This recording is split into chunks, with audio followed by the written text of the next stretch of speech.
2025年新年已经过去，但中国经济仍然继续下滑。日前，网上流传一个说法，2025年是最难熬的一年。中国博主峰哥发视频说，2025年对中国实体和制造业工厂来说是更难的一年。2025年刚刚开始，我有一个很强烈的预感，今年可能会比24年更难，特别是对于这个实体和制造业工厂来说，今年可能会有很多企业发不出来工资。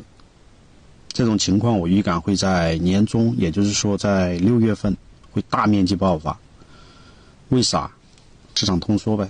价格战现在已经是打到你后脚跟了。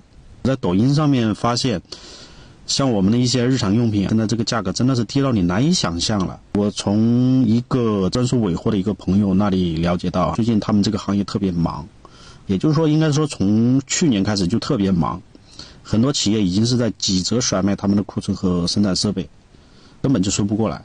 这种情况我认为今年应该是一个高峰期，所以说大家要做好这个严冬的准备。哎呦我去，2025年这开年呐，广东这些工厂惨得跟连续剧一样啊，连编剧都不敢这么写。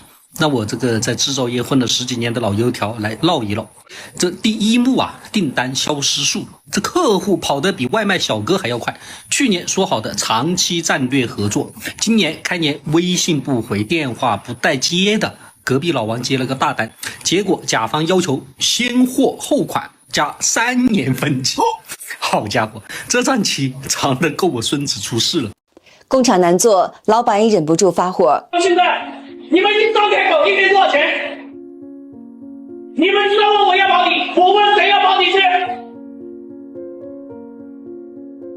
我问谁要保底？我问你要吗？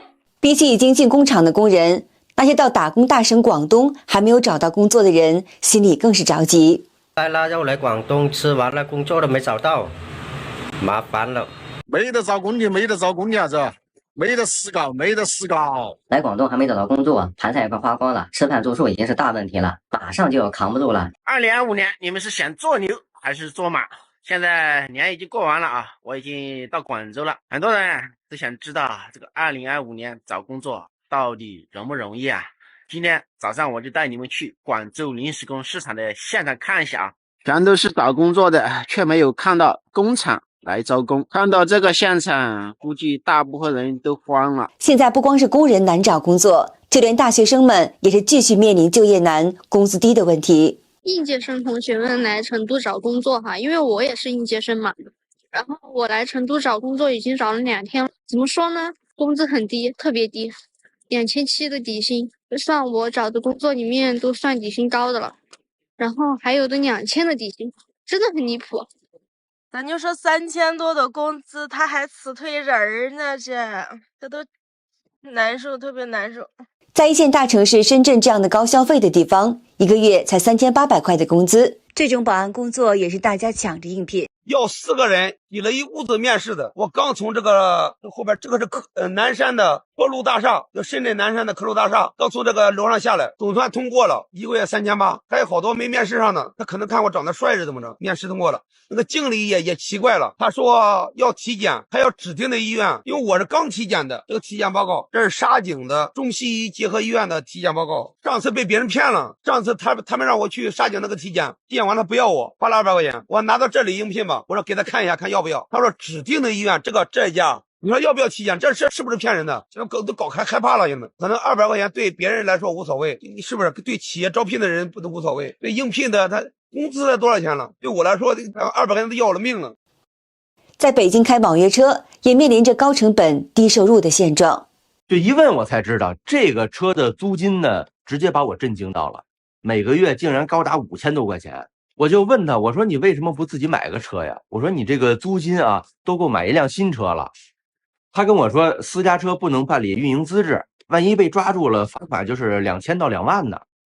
后来我快到公司的时候，然后他后来又跟我说啊，说不仅运营公司是这样，就连网约平台也剥削的挺狠的，和那个租车的逻辑差不多。他给我看了一眼那个车费啊，我才恍然大悟，我给的车费是33块钱。但实际上到他手里，他只收到24，就这样一个分成比例啊，你说要想让一个中年人过上一个体面的生活，怎么可能呢？找不到工作的人只能是露宿街头。三亚露宿的人们。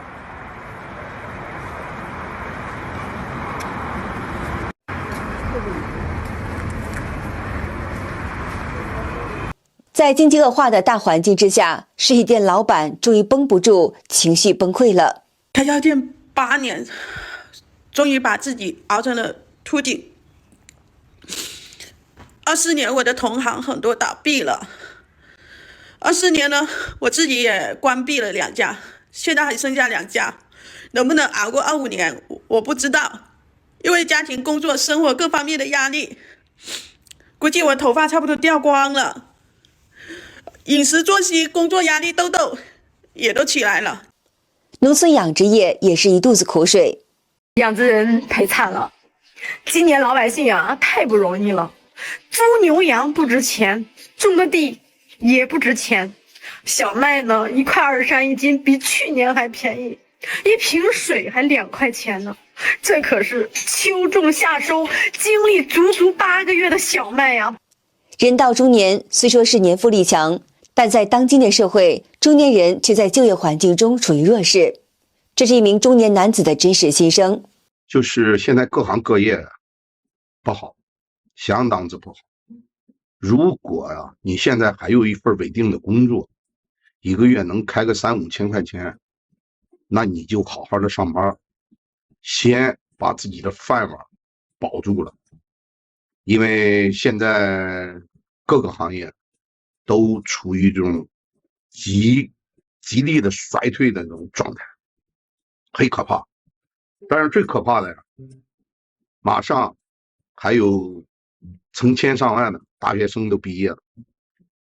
那一毕业以后融入到这个社会的各个行业当中对于中年人来说是一个非常致命的一个打击。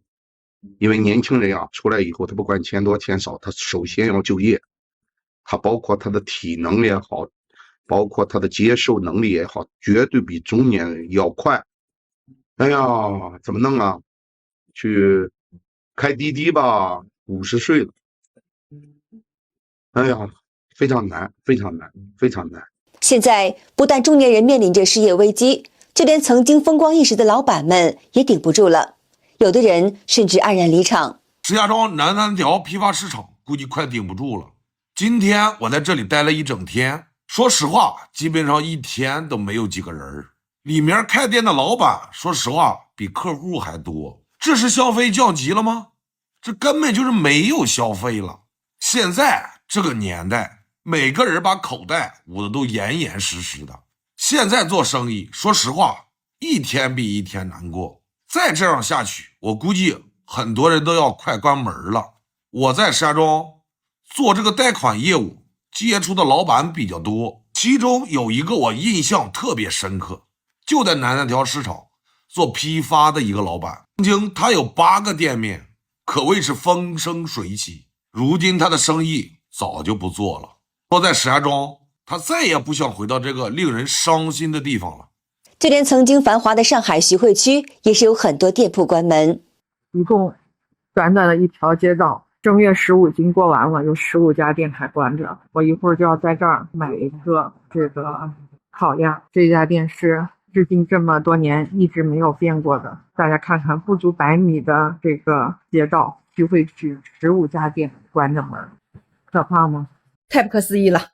早上7点多开的门，到目前为止中午的11点多了，我竟然没开户，店里一个人都没有。我的妈呀，这还是正月呢，这才刚过完年耶，竟然都没有人呢，这实体店的生意还怎么做呀？我的妈呀！之前是有句话咋说的呀？再好的戏没有声音也出不来，真的耶！再好的货你没有人，你卖给谁呀？正月15闹元宵是千百年来的传统，但是在经济寒冬的不断冲击之下，很多人已经没有心情过元宵节了。年后的这几天很反常，包括昨天的元宵节，我们的门店无论是餐饮还是酒吧，还是客栈的，还是做工程的，反正各个行业好像都比以往更冷清。我们酒吧那边还准备了好多猜灯谜、送礼物、送汤圆、抽奖活动，好多活动都准备了，但就是没人来，真的是比去年的冬天最冷的那几天还要冷。从来没有过这样的感受。在中共治下，各行业都出现民生凋敝、百业萧条的惨状，大学生成了廉价劳动力。即使这样，仍然大大冲击中年人就业环境。更可怜的是，那些甘愿吃苦却找不到工作的底层百姓，整个社会都笼罩在一片愁云之中。在这种情况之下，中共仍加大维稳，只能更加激化社会矛盾。而民众的这把怒火一旦被点燃，中共面临的就是暴政的分崩离析。好的，今天就和大家聊到这儿了，请您订阅、点赞，并且分享给您的朋友们。感谢您的支持，我们下次节目再见。